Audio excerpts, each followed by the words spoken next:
वो हम लोग लेकर चलते हैं पेप्सिन के बारे में। तो पेप्सिन हाइड्रोक्लोरिक अम्ल और सस्लेमा। तो पाचक एंजाइम प्रोटीन जो हम लोग खाते हैं प्रोटीन उसके अनुसार क्या होता है, प्रोटीन को पेप्सिन के माध्यम से पचाया जाता है। उसी प्रकार हाइड्रोक्लोरिक अम्ल जो है, हम लोग जो खाना खाते हैं, ज़्यादा ज़्यादा खाना खा लिया या ज़्यादा चाय पी लेना, पता है चाय कितना दिन बुआ पचता है? चाय टोटल पचने में तुमको 22 से 23 घंटा का टाइम लेता है। चाय पचने में कितना टाइम लेता है बुआ?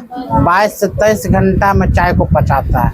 हम लोग क्या करते हैं, मस्त से मौला से क्या करते हैं, चाय पीते हैं। लेकिन चाय पचने में कितना टाइम लेता है फिर बता? 22 से 23 घंटा। हम फल जो खाते हैं ना, फल 20 से 1 घंटा के अंदर बुआ पच जाता है। फल कितना में पच जाता है? 20 से 1 घंटा। हम फल वाला जो जूस पीते हैं वो 1 घंटा में बुआ पच जाता है। मांस जो हम लोग खाते हैं 6 से 7 घंटा में पचने काम करता है। शाकाहारी जब हम खाना खाते हैं 3 से 4 घंटा में वो पचने काम करता है। और सबसे ज़्यादा अगर वो पचने में काम करता है कौन? सबसे ज़्यादा टाइम लेता है वो आपका चाय। हम जैसे चाय पीते हैं तो वो याद रखना 23 से 24 घंटा वो पचने का टाइमिंग लेता है। आगे लेकर चलते हैं स्लेमा में अमावस्या आंतरिक स्तर की अम्ल की रक्षा करता है। उसके बाद क्षुद्रा स्वतंत्र बुआ आता है आंतरस। इसमें आंतरस के अंतर्गत क्या क्या आता है? कार्बोहाइड्रेट जो ग्लूकोज का निर्माण करता है, परिवर्तित करता है, वह बसा अम्ल में निर्माण करता है। प्रोटीन अमीनो अम्ल बुआ निर्माण करता है। यकृत तथा अग्न्याशय से स्रावन प्राप्त करती है। यकृत से बुआ यकृत तथा अग्न्याशय से स्रावन यह प्राप्त करती है क्या? क्षुद्रांग। यकृत के बाद है वह पित्राशय, पित्राशय के बाद पित्तलवन, उसके बाद वसा, फिर पित्तलवन से क्या? वसा बनाता है। बड़ी गोलिका मतलब इस सब तक क्वेश्चन तुमको बता सकेंगे, ऑब्जेक्टिव क्वेश्चन है। अग्न्याशय से वो अग्नायिक रस प्राप्त होता है। अग्नायिक रस से क्या? एमिलोलेस एंजाइम प्राप्त होता है, ट्रिप्सन एंजाइम प्राप्त होता है, लाइपेज एंजाइम प्राप्त होता है। अब प्रोटीन से क्या क्या निर्माण होता है ध्यान दो। प्रोटीन का ट्रिप्सन और पेप्टॉन्स निर्माण होता है। क्या क्या बोलेंगे? प्रोटीन से बुआ क्या क्या? ट्रिप्सन और पेप्टॉन्स। वसा से क्या? लाइपेज और वसा। स्टार्च से क्या प्राप्त होता है बुआ? एमिलेस ग्लूकोज प्राप्त होता है। दार रोग में क्या? अवशोषण का सही सतही क्षेत्रफल को बढ़ा देता है। उसके बाद वृद्धांत्र में जल का अवशोषण वर्ज्य पदार्थ गुद्दा द्वारा शरीर से बाहर निकालता है। बुआ आगे लेकर चलते हैं श्वसन के बारे में। वो हम कल भी बता चुके थे। आज मेन टॉपिक होगा वो आपका क्या? श्वसन। याद रखना मेन टॉपिक क्या हो जाएगा आपका? श्वसन। श्वसन के बारे में हम लोग लेकर आते हैं इंपॉर्टेंस बात श्वसन के बारे में। तो कहा था श्वसन से वो याद रखना। श्वसन पौधे में पराक्रम के दौरान ग्रहण की गई खाद्य सामग्री उपयोग कोशिकाओं में होता है, जिससे विभिन्न जैव प्रक्रम के लिए ऊर्जा प्राप्त होती है। ऊर्जा उत्पादन के लिए कोशिकाओं में भोजन के विखंडन कोशिकीय शोषण करता है। बुआ कोशिका क्या करता है? शोषण करता है।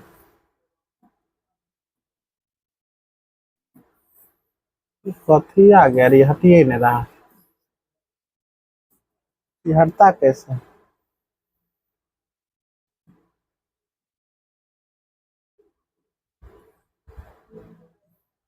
इसके वजह स्तरीय लिख रहा है। देखो श्वसन क्या होता है? विभिन्न पंथों द्वारा ग्लूकोज का विखंडन होता है। जैसे ग्लूकोज का फार्मूला अगर की बात अगर बोले बुआ क्या बोलेंगे? C6H12O6 और यही फार्मूला है। फार्मूला आपका याद रखना है। ग्लूकोज के फार्मूला की बात अगर बोला जाए तो ग्लूकोज का फार्मूला बुआ C6H12O6, ठीक है, इंटू C6 बुआ याद रखना। कोशिका द्रव में बुआ क्या होता है? 3C होता है। जैसे पायरुवेट प्लस ऊर्जा का निर्माण होता है। ग्लूकोज से क्या क्या निर्माण होता है ध्यान दो। पायरुवेट प्लस क्या बोलेगी? ऊर्जा। यहाँ से 3 विखंडन होता है। पायरुवेट ऊर्जा से बहुत 3 विखंडन होता है। 3 विखंडन में क्या? ऑक्सीजन की अनुपस्थिति में प्रदान होता है, ऑक्सीजन के अभाव में प्रदान होता है, ऑक्सीजन की उपस्थिति में प्रदान होता है। पायरुवेट और ऊर्जा यह तीनों मिलकर क्या चीज निर्माण करता है ध्यान दो। वो ethanol plus carbon dioxide plus ऊर्जा गैस जैसे इष्ट किण्वन प्राप्त होता है। लैक्टिक अम्ल, लैक्टिक अम्ल किससे प्राप्त होता है मालूम है? खट्टे पदार्थ को खाने से क्या होता है? लैक्टिक अम्ल पदार्थ होता है, जन्म होता है। लैक्टिक अम्ल प्लस ऊर्जा हमारी पेशीय कोशिका में होता है। वो कार्बन डाइऑक्साइड जल ऊर्जा माइटोकॉन्ड्रिया में होता है। याद रखना वो किसमें हमारी पेशीय कोशिका में क्या होता है? लैक्टिक अम्ल प्लस क्या होता है? ऊर्जा। उसी प्रकार बोलेगा तो methanol plus carbon dioxide plus जैव ऊर्जा या जैसे इष्ट किण्वन में वो प्राप्त होता है। कार्बन डाइऑक्साइड की बात बोले जाए, कार्बन डाइऑक्साइड प्लस जल प्लस ऊर्जा माइटोकॉन्ड्रिया में होता है। ठीक है, हम लेकर चलते हैं बुआ श्वसन क्या है। तो वायव्य श्वसन और क्या बोलते हैं अवायव्य श्वसन।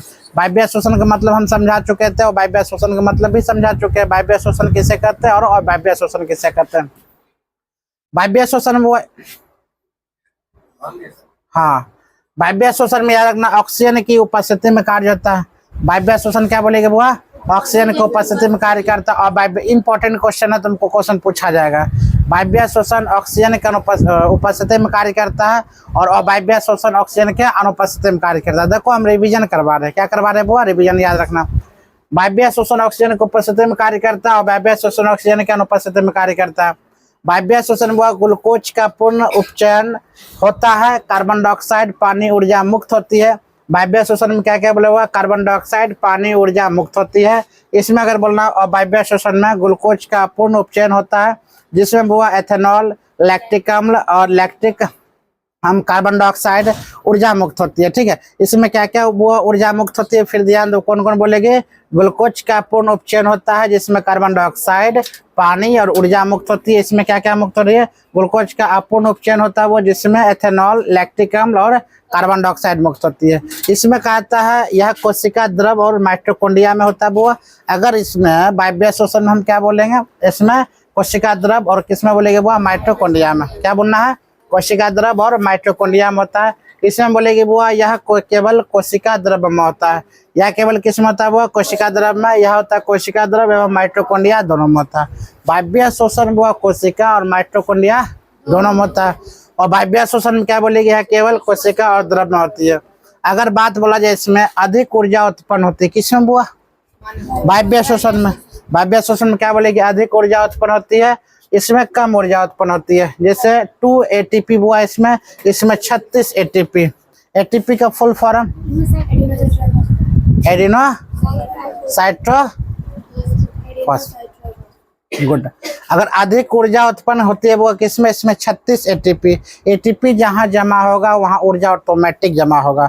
माइटोकॉन्ड्रिया में वो ऊर्जा गृह कहा जाता है। माइटोकॉन्ड्रिया क्या कहता है, ऊर्जा गृह। याद रखना, राइबोसोम का प्रोटीन का फैक्ट्री कहा जाता है और माइटोकॉन्ड्रिया क्या बोलेगी, ऊर्जा गृह। क्योंकि माइटोकॉन्ड्रिया में वो ATP जमा होता है। ATP जहाँ जमा हुआ तो ऊर्जा गृह के रूप में आएगा। तो यहाँ पर क्या होता है, ATP कितना ATP पाया जाता है वो, 36 ATP। उदाहरण के लिए वो मानव, मानव में क्या है और वायव्य श्वसन है ना, मानव में क्या है, वायव्य श्वसन होते हैं। यहाँ पर कम ऊर्जा ATP 2 ATP। उदाहरण के लिए वो क्या होगा, ईस्ट। ईस्ट मतलब छोटा सा, क्या बोलेगी, छोटा सा प्राणी, छोटा सा जीव जंतु। जैसे कि एक कोशिका के नाम अगर हम लेते हैं, एक कोशिका पैरामीशियम, अमीबा, पैरामीशियम और एगुलिना। क्या बोलेंगे, अमीबा, पैरामीशियम और एगुलिना। 3 जीव आता है ना, अमीबा, पैरामीशियम और एगुलिना। समझ में आ रहा चीज को, बेहतर तरीका से समझो और बेहतर तरीका से एग्जाम देकर वो एग्जाम में क्वालिफाई करना। ठीक है, अगला क्वेश्चन की बात बोलते हैं बुआ, तो मानव श्वसन तंत्र क्या है। मानव श्वसन तंत्र बुआ कहता है नसा द्वार पहले आता है। क्या आएगा बुआ, नसा द्वार, फिर आता है ग्रसनी, फिर आता है कंठ। पहले हम नाक से बुआ क्या लेते हैं, सांस लेते हैं। किससे सांस लेते हैं बुआ, नाक से सांस लेना शुरू करते हैं। किससे सांस लेते हैं, नाक से सांस लेना शुरू करते हैं। उसके बाद बुआ ग्रसनी अंदर आता है। उसके बाद कहाँ से आता है, कंठ, यहाँ आएगा बुआ। फिर श्वास नली में यहाँ पर आता है, श्वसनी करते करते श्वास नलिका में आता है। फिर फुफ्फुस, फेफड़ा में, दोनों फेफड़ा लगा, फेफड़ा में आता है। कुपिका कोष में आता है, फिर रुधिर वाहिका में आता। हो गया, आप ध्यान दो, कुछ डायग्राम के माध्यम से हम लोग समझते हैं। कुपिका क्या है, वह नासा द्वार यहाँ से नाक से लेना स्टार्ट कर दिए। हम लोग वायुमंडल बाहर लेते हैं, वायुमंडल के बाहरी ओर से हम क्या करते हैं, नाक से क्या लेते हैं, सुबह शोषण करना शुरू करते हैं। जैसे शोषण करना वो शुरू करते हैं नाक से, यहाँ पर नाक से शोषण करना शुरू किया। यहाँ पर मुख से भी हम सांस लेते हैं। किससे सांस लेते हैं हुआ, कभी कभी नाक बंद कर लेते हैं। किससे सांस लेना, मुख से लेते हैं ना, तो मुख से भी सांस लेते हैं। और किससे सांस लेते हैं, नाक से भी सांस लेते हैं। मुख और सांस से सांस लेते हैं वो ग्रसनी। आप कहा था ये दोनों आपस में बंद हो जाए। अगर ये दोनों आपस में बंद हो जाता है बुआ, ये दोनों आपस में बंद हो, अगर कहा तो ये दोनों आपस में बंद हो जाएगा, मतलब नासा द्वार और मुख हुआ, यहाँ से कट जाएगा, मुंह कट जाएगा, बंद जाएगा। मुंह कहाँ सांस लेगा, याद रखना, यहाँ छेद करता है। कहाँ छेद करेगा, यहाँ। कभी कभी कोनो डॉक्टर के यहाँ गई होगी तो किसी का यहाँ पाइप लगा रहता है। यहाँ पाइप लगने का मतलब होता है या तो उसका मुंह जाम हो गया, खाना नहीं खा रहा है तो खाना खिला रहा है पाइप के माध्यम से, या सांस नहीं जा रहा तो यहाँ पाइप के माध्यम से सांस देता है ऑक्सीजन। तो वो यहाँ अगर पाइप लग गया मतलब समझ लो 24 घंटा या 48 घंटा, 3 दिन के मेहमान है, काम खत्म हो जाए। क्या समझ में आ रहा चीज को। ये अच्छे से समझना चीज को, एडवांस बुआ एडवांस नॉलेज है, ये सबको बढ़िया से लेना। आगे हम लोग लेकर चलते हैं। कहा जाता है देखो नसिका द्वार है, ग्रसनी है, तो लास्ट बुआ पता है यहीं से सांस, लास्ट जो है ना देखो यहाँ पर है नहीं, ये इसके नीचे दिख रहा है, मतलब लास्ट यहीं से सांस लेगा, यहाँ सांस लेगा काम खत्म। कंठ से नहीं, ग्रसनी से लेगा। किससे लेगा बुआ? कंठ से मेरा ई हो गया, कंठ है ना, हमें कंठे नहीं दिख रहा, किसी किसी का कंठ बरका हो रहता है ना, यहाँ से बुआ कंठ तो ई हो गया।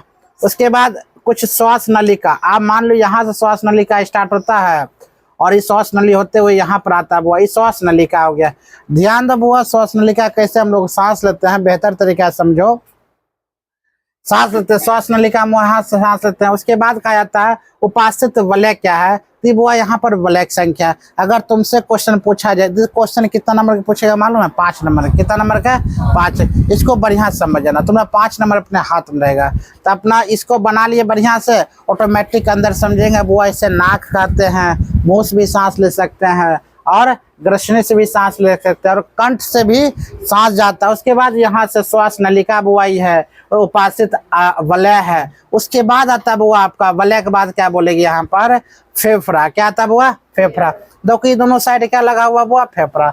हम लोग जो सिगरेट पीते हैं, शौक से क्या पीते हैं बुआ? सिगरेट पीते हैं, कुछ अंदर जाता धुआं, कुछ बाहर निकालते हैं हम पर, यहाँ से एकदम सिगरेट के धुआं निकालते हैं ना, कुछ अंदर जाता है। याद रखना बुआ, जो मेरा फेफड़ा वो स्पंज की तरह है। कभी कभी देखा होगा स्पंज की तरह फेफड़ा, स्पंज को पूरा मोड़ देगी ना तो पूरा मोड़ा जाता है, फिर फुला देगी तो पूरा फूल जाता है, उस प्रकार स्पंज की तरह है। हम पीते तो स्पंज में पूरा धुआं जा रहा, 1 पिए, 2 पिए, 3 पिए, 4 पिए, 5 पिए। हम लोग व्यक्ति कौन है मालूम है? हम लोग व्यक्ति बड़ा खराब इंसान है, बहुत खराब इंसान है, मतलब इतना गलत इंसान है, इतना घटिया इंसान है जो नाम नहीं लो, मतलब इतना रेल का, इतना झूठी फरेबी इंसान हम लोग है, धोखेबाज इंसान है। बोलते हैं एक तरह से देखा जाए तो हम लोग मौत की दावत भी देते हैं। क्या था बुआ?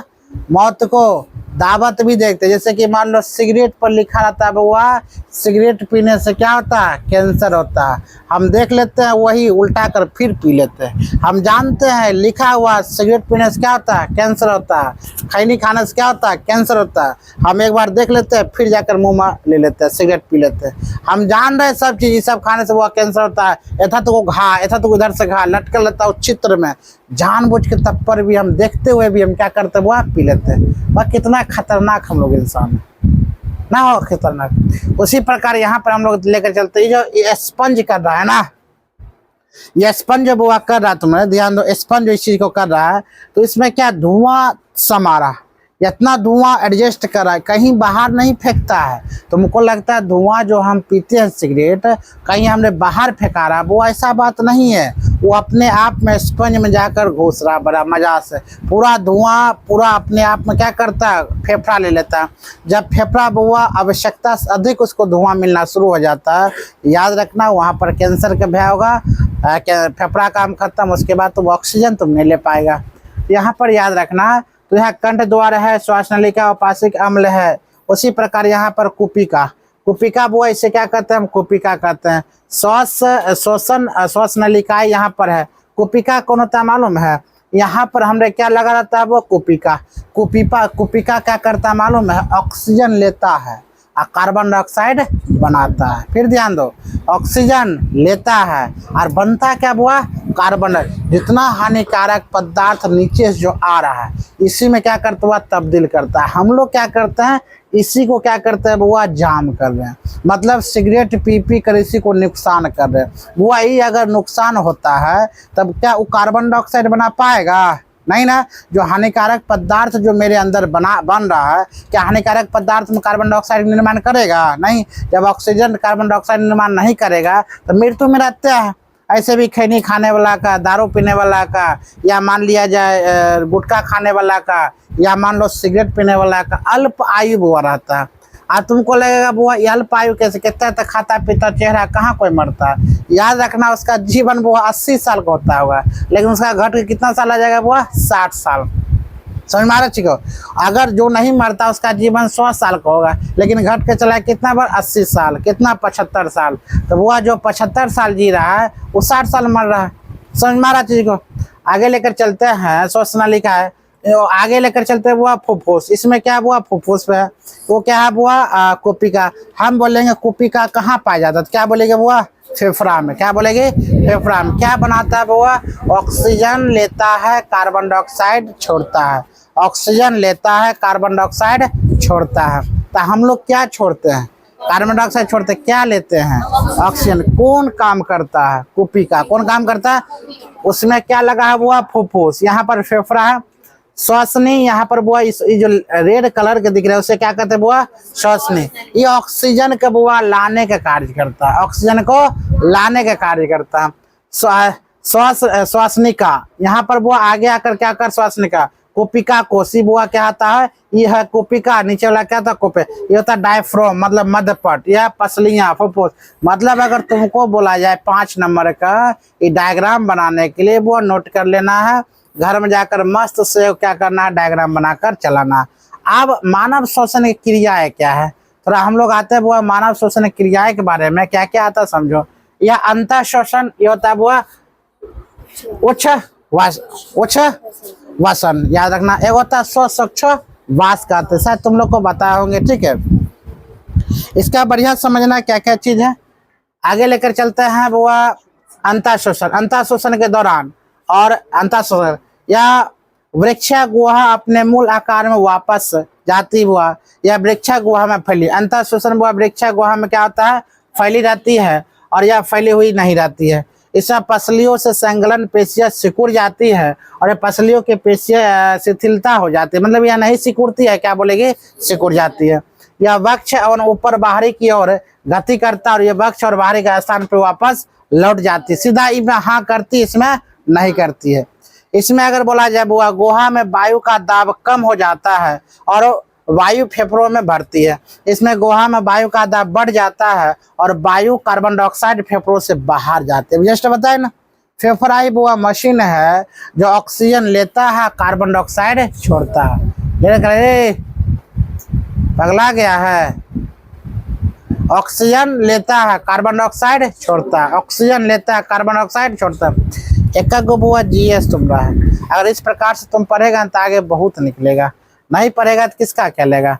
अब अंतः श्वसन में सांस द्वारा वायुमंडल से गैसों को अंदर। अंतः श्वसन क्या होता है, हम नाक द्वारा सांस द्वारा क्या करते हैं, बाहरी वायुमंडल को हम क्या लेते हैं बुआ अंदर लेते हैं, हम क्या लेते हैं अंदर लेते हैं। उच्च वसन वह फेफड़ों से वायु या गैसों को बाहर निकालते हैं। उच्च वसन से क्या करते हैं, फेफड़ों से वायु और गैसों क्या करते हैं बुआ बाहर, मतलब कार्बन डाइऑक्साइड क्या करते हैं बाहर निकालते हैं, कार्बन डाइऑक्साइड क्या करते हैं बाहर निकालते हैं। स्थलीय जीव श्वसन के लिए वायुमंडल में ऑक्सीजन का उपयोग करते हैं। जो जीव जल में रहते हैं वह जल में विलयन ऑक्सीजन का उपयोग करते हैं। स्थलीय जीव बहुत याद रखना, श्वसन के लिए वायुमंडल से ऑक्सीजन। स्थलीय मतलब हम लोग, स्थलीय मतलब कौन, हम लोग क्या करते हैं वो श्वसन के लिए वायुमंडल से ऑक्सीजन का ग्रहण करते हैं। जो जीव जल में रहते हैं वह क्या जल में घुलनशील ऑक्सीजन वो अपना क्या करता है वो लेता है, जैसे कि मछली गिल्स के माध्यम से क्या करते हैं वो सांस लेता है। किसके माध्यम से, गिल्स के माध्यम से सांस लेती है। कुपिका रक्त ऊतकों के बीच गैस का आदान प्रदान कैसे होता है, देखो वायु O2, कुपिका रक्त वाहिका बुआ है, रक्त वाहिका बाद O2 ऑक्सीजन आरबीसी में हीमोग्लोबिन के साथ मिलकर HbO2 बनाती है, वो HbO2 बनाती है। फिर ध्यान दो वायु, वायु मतलब O2 ऑक्सीजन कुपिका के माध्यम से गया, किसके माध्यम से आता है वो कुपिका के। अब कुपिका के माध्यम से, कुपिका माध्यम से आता है और यहाँ पर रक्त वाहिका मतलब रक्त में शामिल हो गया, क्या शामिल हो गया ऑक्सीजन, क्या शामिल हो गया ऑक्सीजन। समझो चीज को, पहले वो ऑक्सीजन कहाँ गया फेफड़ा में गया, फेफड़ा के बाद कुपिका, कुपिका का डायग्राम अभी बताए थे। कुपिका से बुआ स्वच्छ क्या लेता है बुआ ऑक्सीजन, वायु लेता है। वो वायु का कहाँ लेकर जाता है बुआ, याद रखना किस में लेकर जाता है रक्त वाहिका। अब रक्त वाहिका बुआ O2 मतलब ऑक्सीजन बन जाता है। ऑक्सीजन आरबीसी मतलब रक्त, आरबीसी मतलब रक्त। आरबीसी में हीमोग्लोबिन, हीमोग्लोबिन के साथ मिलकर HbO2 बनाती है। अब देखो हीमोग्लोबिन का बुआ रेट अगर घट जाए कम जाए मतलब तुम ऑक्सीजन बेहतर नहीं हो रहा है, याद रखना। हीमोग्लोबिन कभी घटना नहीं चाहिए, नहीं तो मृत्यु भी हो सकता है। हीमोग्लोबिन बुआ O2 और आरबीसी में हीमोग्लोबिन के साथ मिलकर HbO2 बनाती है। आगे ध्यान दो, CO2 का, CO2 मतलब कार्बन डाइऑक्साइड ना, CO2 का उत्पादन उत्तक में होता है। CO2 का उत्पादन हुआ कहाँ होता है? उत्तक। उत्तक मतलब मेरा क्या? कोशिकाओं के समूह को हम क्या कहते हैं? उत्तक। कोशिकाओं को समूह क्या कहते हैं? हुआ उत्तक। अब उत्तक का निर्माण कोशिका थी, कार्बन डाइऑक्साइड का निर्माण कहाँ होता है? हुआ उत्तक में। कहाँ होता है? उत्तक में। कार्बन डाइऑक्साइड को निर्माण उत्तक में, ग्लूकोज का ऑक्सीकरण उत्तक में होता है और धमनी द्वारा CO2 उत्तक में पहुंचाती है। आगे हुआ CO2 उत्तक में, CO2 रक्त वाहिका में, CO2 का रक्त में विसरण मतलब फैलाना होता है। CO2 का मोचन नासा द्वार, CO2 का कुपिका का कोष विसरण और रक्त वाहिका के द्वारा कुपिका का विसरण बाहर होता है। मतलब हम पहले बता चुके हैं, रक्त जो होता है वाहिकाओं के माध्यम से, कुपिका के माध्यम से बाहर निकालता है वह CO2 होता है, अंदर लेता है वो O2 होता है। अंदर का मतलब ऑक्सीजन, बाहर का मतलब कार्बन डाइऑक्साइड। आप संवहन लेकर आते हैं, वह संवहन क्या है?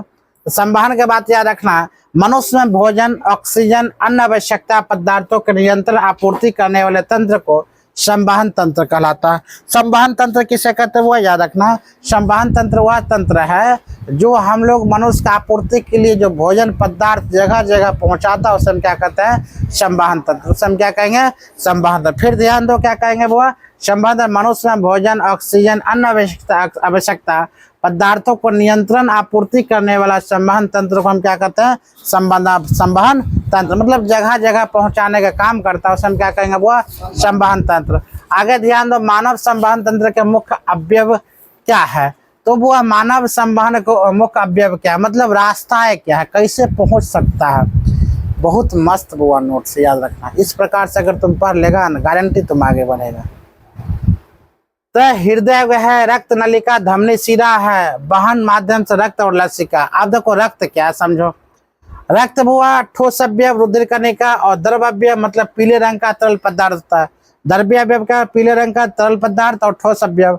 रुधिर कणिका में क्या क्या आता है? ध्यान दो, हम रुधिर कणिका का आते हैं वो लाल रक्त कणिका। क्या आता है? लाल रक्त कणिका। इसमें श्वेत रक्त कणिका और रुधिर कणिका कितने प्रकार के होते हैं? हुआ 3 प्रकार। कितने प्रकार के? 3 प्रकार का। क्या क्या बोलेगी तुम? लाल रक्त कण, श्वेत रक्त कण और रक्त। अब लाल रक्त कण में हुआ क्या क्या आता है? तो CO2 O2 का वहन करता है। तो हीमोग्लोबिन वो HB रक्त में लाल रंग देता है। कौन बताओ?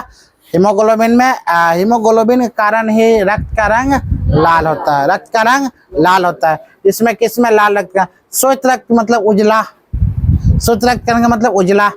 कणिका में शरीर के रोग मुक्त करने के में सहायक होता है। अगर वह श्वेत रक्त कम गया तो शरीर में क्या होता है? रोग खतरनाक आएगा। श्वेत रक्त मौजूद है मतलब शरीर में रोग नहीं आएगा। आगे वो रक्त प्लेटलेट्स, कभी सुनी होगी प्लेटलेट्स के बारे में, जिसका कम जाता है। 1.5 लाख वो प्लेटलेट्स रहना चाहिए। कितना लाख रहना चाहिए? 1.5 लाख। किसी किसी का 16,000 17,000 आ जाता है, मतलब मृत्यु के करीब आ जाता है। प्लेटलेट रक्त का थक्का बनाने में सहायक होता है। वह प्लेटलेट्स अगर घट जाता है तो रक्त का थक्का नहीं बना पाता है। प्लेटलेट्स अगर रहेगा तो रक्त का थक्का बनाएगा। वह याद रखना, हम लोग क्या याद कर रहे हैं? तो ठोस अवयव में रुधिर कणिका कितने प्रकार का होता है? वो 3 प्रकार का। क्या क्या? लाल रक्त कण, श्वेत रक्त कण, रक्त कण। श्वेत रक्त कणिका अगर है तो तुम रोग आने के लिए शरीर में नहीं देगा। श्वेत रक्त कण अगर घट गया तो शरीर में खतरनाक रोग आएगा। लाल रक्त कणिका जो हीमोग्लोबिन के कारण हुआ रक्त क्या होता है? वो लाल रक्त। और लाल रक्त कणिका कैसे आएगा? तो कार्बन डाइऑक्साइड और O2 मतलब ऑक्सीजन और कार्बन डाइऑक्साइड।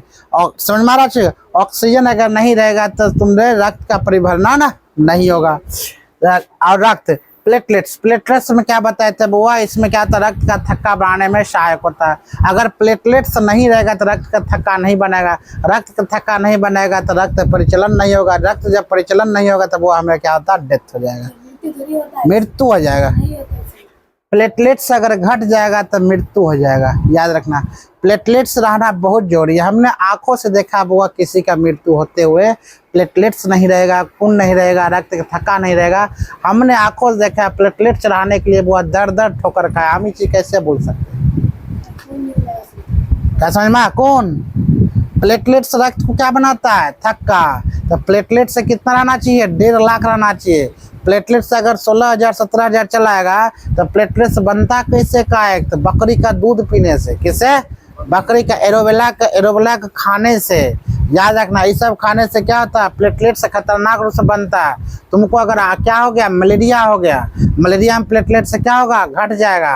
और जब प्लेटलेट से बुआ नहीं बढ़ेगा 1 सप्ताह तक, 15 दिन तक प्लेटलेट तुम्हें नहीं बढ़ेगा तो शरीर तुम्हें डैमेज हो जाएगा, तुम खाना नहीं खा पाओगे, तुम बिस्तर पर लेटे रहोगी। याद रखना प्लेटलेट्स अगर खतरनाक चीज़ है। अब प्लेटलेट्स को सब छोटा मोटा समझता है, प्लेटलेट्स को जिसको समझ में आता ना प्लेटलेट्स घट है, प्लेटलेट्स मृत्यु का बहुत बड़ा वो जरिया है।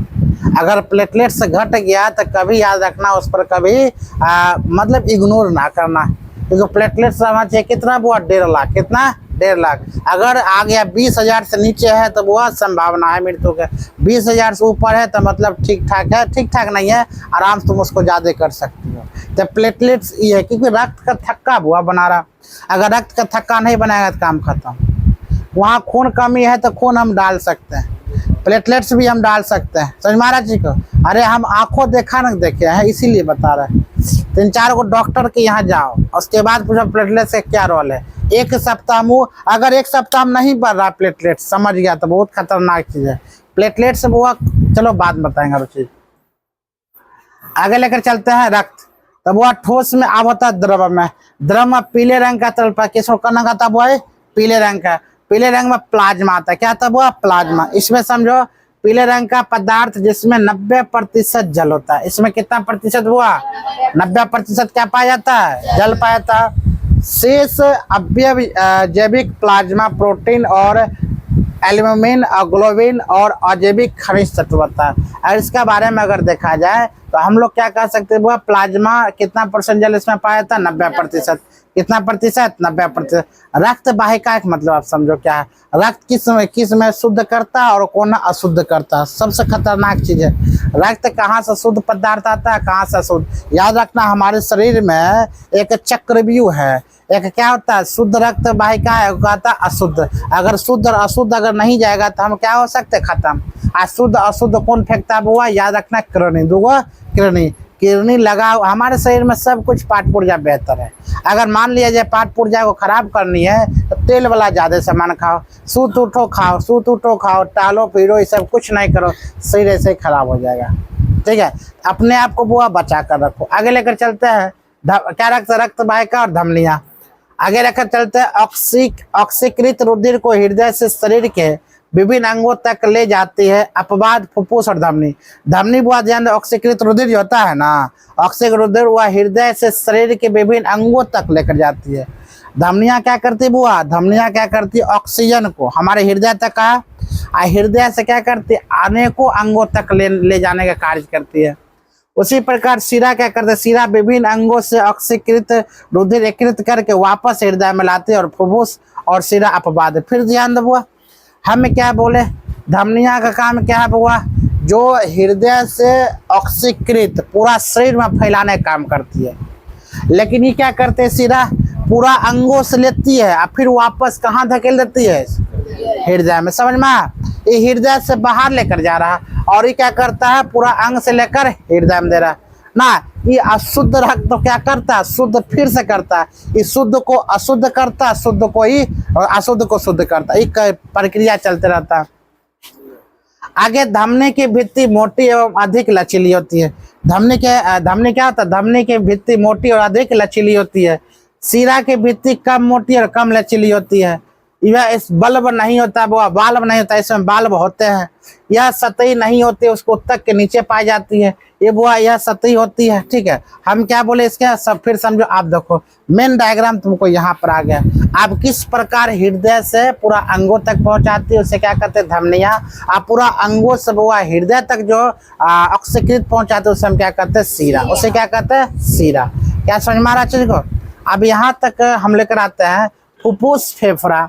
फुफ्फुसिया धमनी जो विऑक्सीकृत कृत हुआ रुधिर, इसके फुफ्फुस धमनी से लेकर बुआ क्या ये दाया औलिंद का कितना टाइम हुआ, इसको कल बता बढ़िया से, कल वाला क्लास में रहने देते हैं, आज मैथ होने दो ना। समझ में आए, क्योंकि ज्यादा समझाएंगे तो फिर सब ओंग आ जाएगा। कम समझो बेहतर समझो। एक दिन 2-3 दिन में चैप्टर काम खत्म हो नहीं जाएगा। हम बोले तुमको समझाते समझाते सब समझा देंगे, बाद में इसी का एग्जाम हम लेंगे। इस प्रकार से पूरा 1 सप्ताह समझा दिए, आज संडे को मस्त इसी का क्या कर देंगे एग्जाम। समझ में थ्योरी शायद